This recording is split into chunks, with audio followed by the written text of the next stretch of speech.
kritis apa saja di closed house mini yang wajib diperhatikan.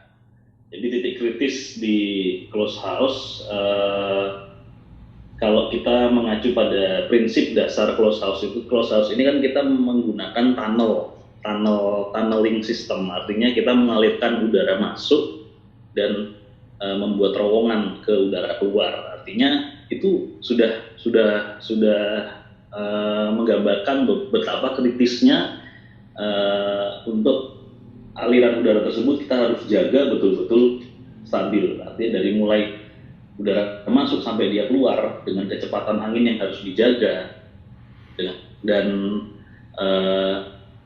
suhu efektif yang harus dijaga untuk mengkondisikan milieu ayam itu sangat kritis. Jadi kalau kita baru beradaptasi dari kandang open ke kandang close dan tidak memperhatikan air exchange tadi, itu dampaknya malah akan sangat signifikan terhadap ayamnya. Bahkan bisa jadi kalau kita menggunakan kandang closed house yang tidak memperhatikan prinsip dasarnya, itu malah bisa membuat kita lebih buruk daripada kandang open itu sendiri.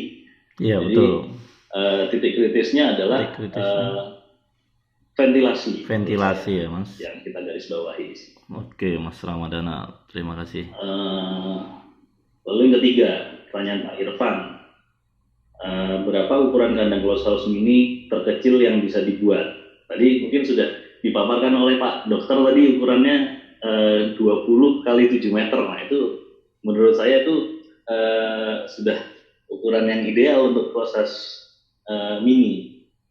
Tapi kalau dengan yang saya paparkan di sini adalah ukuran di 8 meter kali 60 meter, karena kita berhitung dengan kapasitas equipment standar closed house yang paling efisien untuk kita terapkan di satu kandang, sehingga kita pakai 8 meter karena menggunakan feeding line-nya supaya menjadi 2 feeding line dan 3 line nipple, dan perhitungan secara listriknya pun itu membutuhkan 8 sampai 11.000 watt. Artinya kalau 8.000 watt itu bisa kita gunakan dengan satu pas, kalau 3 pas kita gunakan di 11 sampai 12.000 watt.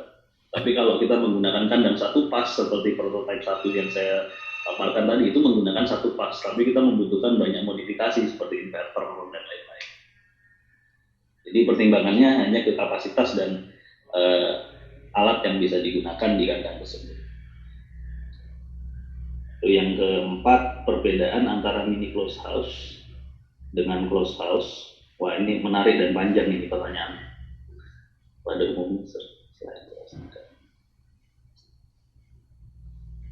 Oke, perbedaan peralatan serta tatanan di dalam kandang. Jadi kalau namanya metode mini closed house ini kan kita kan mengkreasikan dari yang tadinya standar menjadi kecil.